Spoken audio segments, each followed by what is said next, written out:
Hello mga mamansir! Welcome to my YouTube channel. For today's video po ay may gagawin na naman tayong panibagong recipe at gusto ko po itong i-share sa inyo. Ayan guys, pero kung bago ka pa lang sa aking YouTube channel, please don't forget to like, share, and subscribe at please pakipindot na rin ang notification bell para ma-notify kayo sa aking mga videos na i-upload. So ngayon guys ay magluluto tayo ng Bicol Express. Ayan guys. So ngayon po, isa-isahin natin yung ating ingredients. Ayan, meron tayong sibuyas, bawang, siling green. Linagyan ko po ng isang pirasong siling labuyo. At meron tayong kamatis. Ayan, magic sarap. May asin tayo. Lalagyan natin mamaya ng asukal. Isang kutsara at kalahating asukal. Ayan, of course, yung ating karne. Malinis na po yan, yung baboy.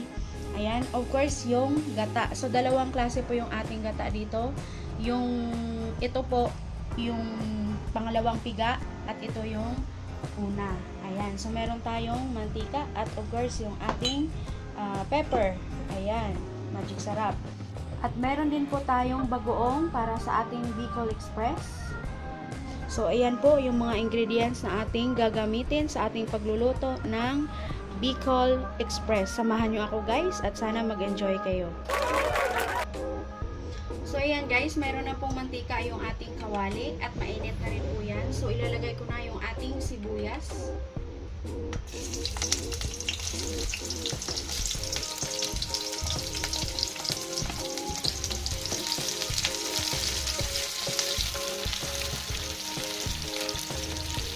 Ayan, isa-isa lang. Then, ilalagay ko na po yung ating bawang.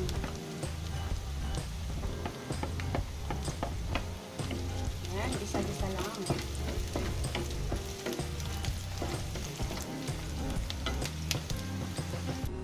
Ilalagay na rin po natin yung ating kamatis.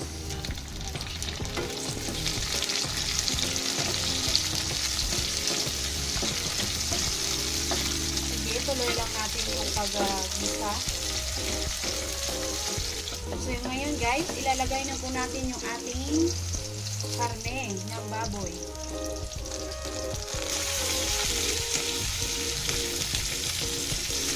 At haluin na natin.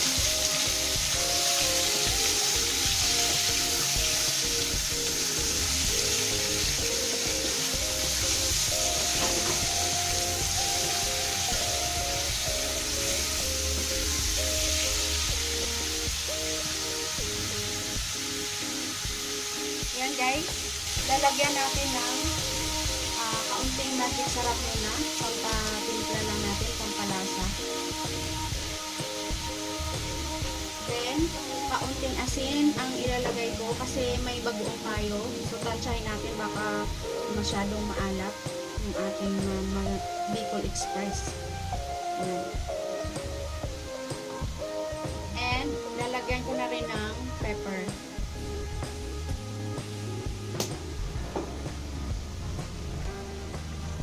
So, haluin natin.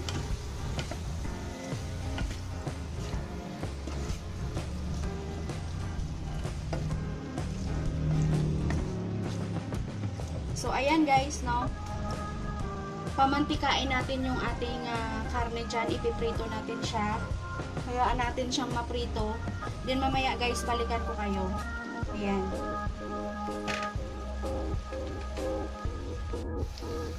Ayan, ito na guys. Oh, yan. Nagmantika na siya.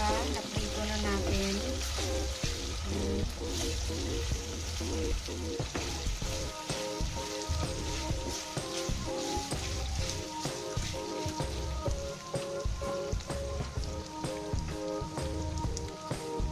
Ngayon po, ilalagay ko yung pangalawang gata natin. Yung pangalawang piga. Lalagyan na natin siya ng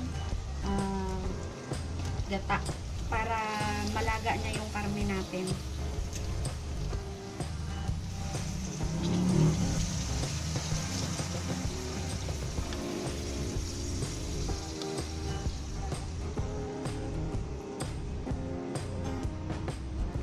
Hindi ko siya ubusin, medyo madami.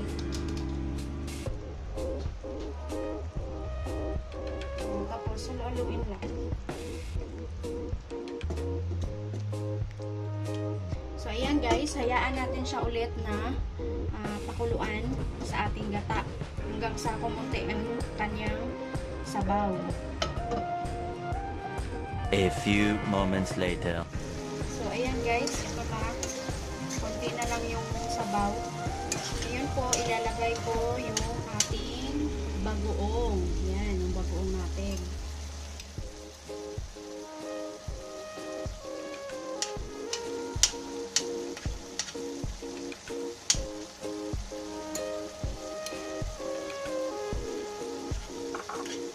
So ayan po. Sama natin siya dito sa isa ng ating baboy. Yung ating karne.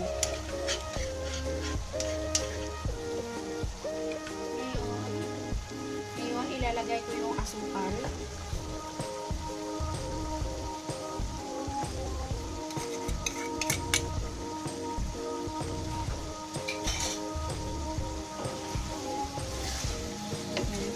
Haluin lang natin.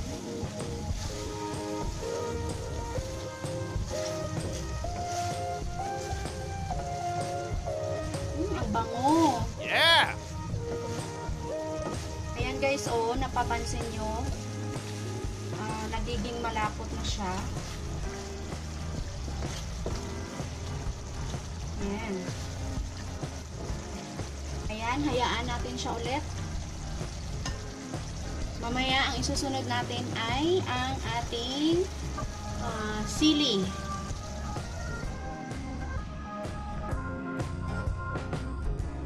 So, ayan guys, nagmamantika na. Ngayon po, ilalagay natin yung ating sili. Ilagay natin yung ating sili.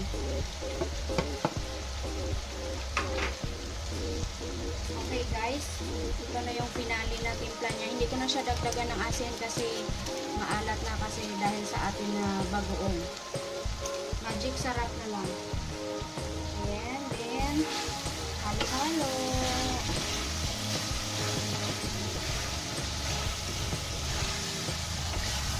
Mas maganda kasi guys yung yung parang napiprito yung karne.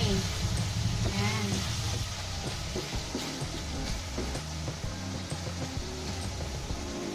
Ayan, takpan muna ulit natin siya ng siguro mga 2 minutes na maluto niya lang yung sili. A few moments later. So, ayan guys. Lalagyan na natin ng gata. Ito yung unang piga.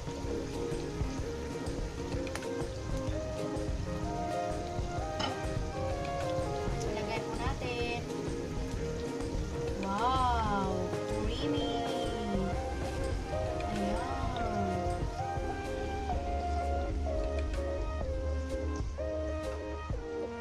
Ang sarap. Ayan guys, diba? Ang sarap. Ayan.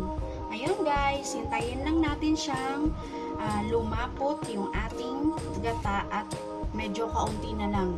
Ayan. So ngayon, tatakpan ko natin ulit guys. Babalikan ko kayo pag luto na. A few moments later. So ayan guys, luto na yung ating Bicol Express. Creamy siya guys. Talagang lumapot siya sa gata, 'di ba? Ayan, ang sarap. Ayan na, mga mamanser, luto na yung ating Bicol Express. Ayan, thank you so much guys. Ayan po, sana'y patuloy kayong magsubaybay sa aking channel. Thank you very much. Ayan po, huwag kalimutang magkalimbang. Yan, ready to eat, ready to serve na ang ating Bicol Express. Thank you so much guys. Hanggang sa muli. Maraming salamat. Thank you for watching. Bye-bye.